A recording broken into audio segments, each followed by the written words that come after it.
Hi everyone, welcome back to my Tarantino series. This is the final episode, and it's Django Unchained, of course, which just came out. I managed to see this with my good friend Matt, who is the star and co-writer, co-director of Love Stalker, and he was in town for Christmas because he grew up here along with me. So we, before he went home, we had the chance to see it together, and we've seen, of course, numerous Tarantino films together, the early ones, anyway. So yeah, we were talking afterwards, and we both sort of in agreement that this movie is quite a lot like Inglourious Basterds, maybe a little bit too much like it. We both feel like Tarantino's trying to put his own particular spin on a genre, but that spin ends up looking kind of the same. Between the Kill Bill movies and Inglourious Basterds and Django Unchained, they're all like revenge stories, you know. Even in a way, Death Proof is sort of a revenge story as well, although not quite on the same level as the others. You've got Chrisoph Waltz once again, you've got Samuel Jackson once again, you've got Michael Parks once again,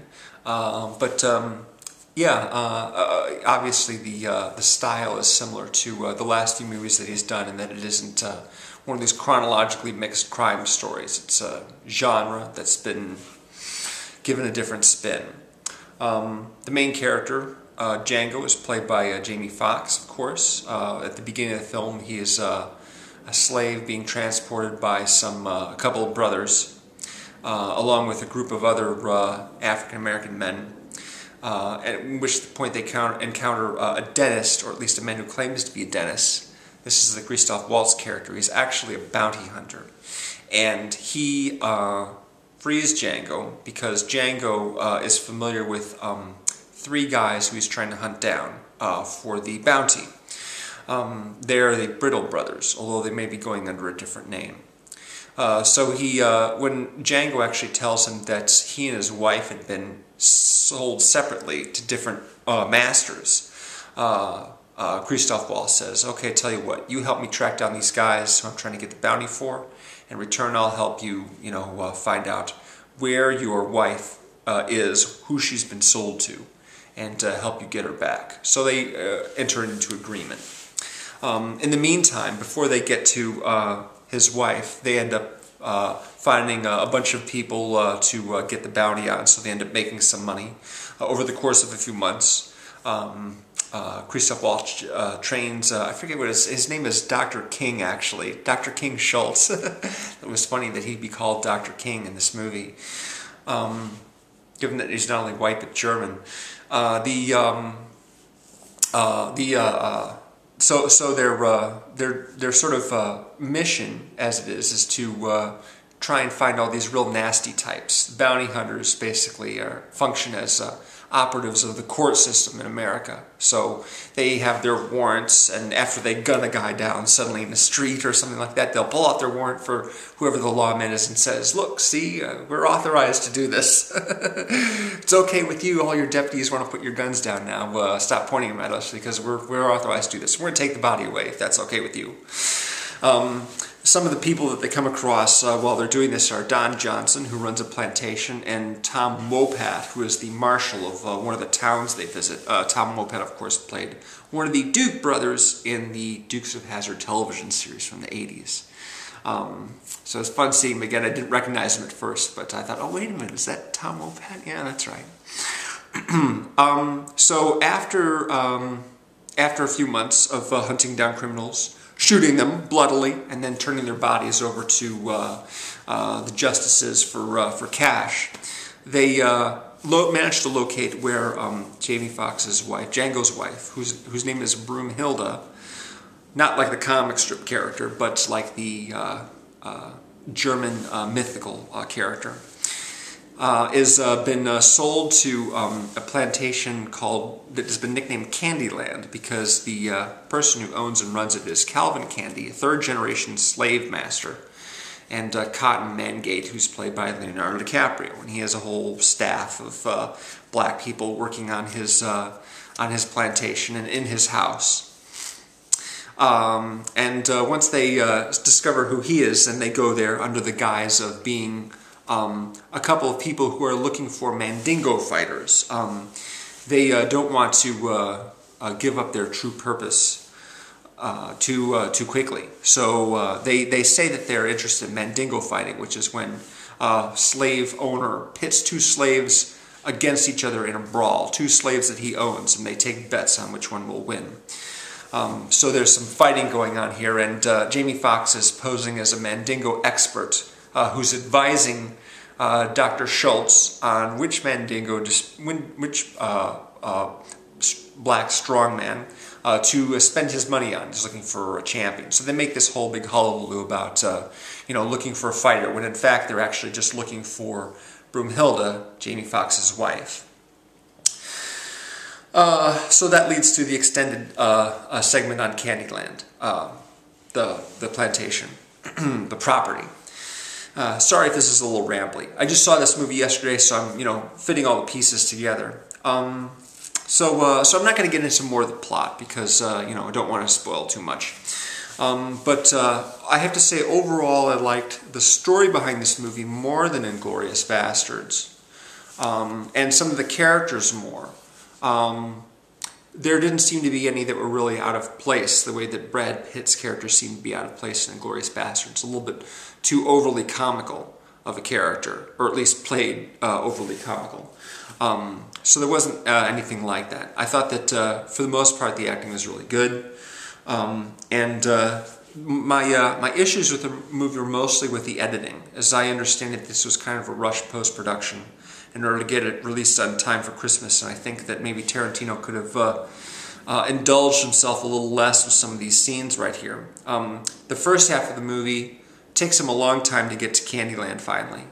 After seeing the movie, I kind of figured that maybe it would be better if the movie started with them arriving at Candyland, and then sort of doing the intermittent flashbacks as to sort of condense all the portion of that story that takes place before that. Because Tarantino really likes to take his time with certain dialogue scenes. That's present in almost all of his movies, with the exception maybe of Kill Bill Volume 1, of course. So there's a long period of sort of getting to know you of the characters and learning about them. And it's all a very relaxed pace. So I thought that could have been quickened up a little bit. But however, the cuts that I thought were most needed were at the end, actually, because there is a point in the movie where the ending could have come. The film could have stopped, and that would have been a satisfying ending without needing to see everything that comes after it. I'm reminded of a Clint Eastwood film called Flags of Our Fathers, which took place during World War II. And it concerned a group of soldiers who were all, involved in Iwo Jima, and putting the flag up, obviously, in that iconic image of the soldiers raising the American flag there. But the problem with that movie is that it dealt with all of their lives after the war, when they'd grown to be old men. And they kept going with the movie. The movie kept going on and on until it had covered more or less the very end of each one of these key characters, soldiers' lives. It just, went on a really long time. And I didn't think that problem in that movie was... I didn't think the problem in Django Unchained was quite as severe. But there was a point in which a character is basically about to set out to do something. And... the movie could have ended right there because you know what's going to happen. But instead, Tarantino shows you everything that happens and sort of wraps up every single little character detail. I know some people will like to see that. But personally, I thought it would have been more fun if he had just sort of left it with the one person just riding off to go do something big. And then ending the movie right there going, he's going to go blah, blah, blah. I obviously don't want to give too much away, but there's a point in which that could have been done. There's also a point in which the movie could have ended even earlier, or at least taken a different direction. Now, one thing that I remember about Pulp Fiction when I first saw it was that after Reservoir Dogs, I was surprised by how many characters were alive at the end of Pulp Fiction. There was a couple main characters that got killed and a few supporting characters, but for the most part, most of the characters lived through Pulp Fiction, whereas in Reservoir Dogs and a lot of these other movies, like Inglourious Basterds, I guess, is one as well, most of the characters that you see throughout the film end up dead at the end. And I thought that this could have taken an interesting turn whereby a lot of the characters could have walked away from each other still alive and kicking. But Tarantino goes in a different direction, more of a big finale, I guess you could say. Of course, after that big finale, there's even more stuff to happen after that, and that's what I felt could have been shortened a bit. Just a whole, probably maybe 10 or even 15 minutes of the movie at the end, probably 10, could have been just cut right off. And ended the movie a lot sooner. In Dr. Strangelove, Kubrick had a scene which is not in the finished movie, which is all the people who are in the Pentagon, the war room in D.C., end up having a pie fight. You've got the Russian ambassador, you've got Dr. Strangelove, the former Nazi scientist, you've got the president, you've got some of his advisors, you've got other generals, and they've got this whole buffet table as they're negotiating with each other. Now, after a certain point in the movie, apparently it's all the characters start picking up food and just flinging at each other, and Kubrick just cut that scene off. And that's what I felt Tarantino could have done here. Not that it's the equivalent of a pie fight scene, but it's for me it was the equivalent of a scene that really didn't need to be seen. The movie could have been ended. You could have just assumed that everything sort of went as it did, as depicted in the film, without actually showing it.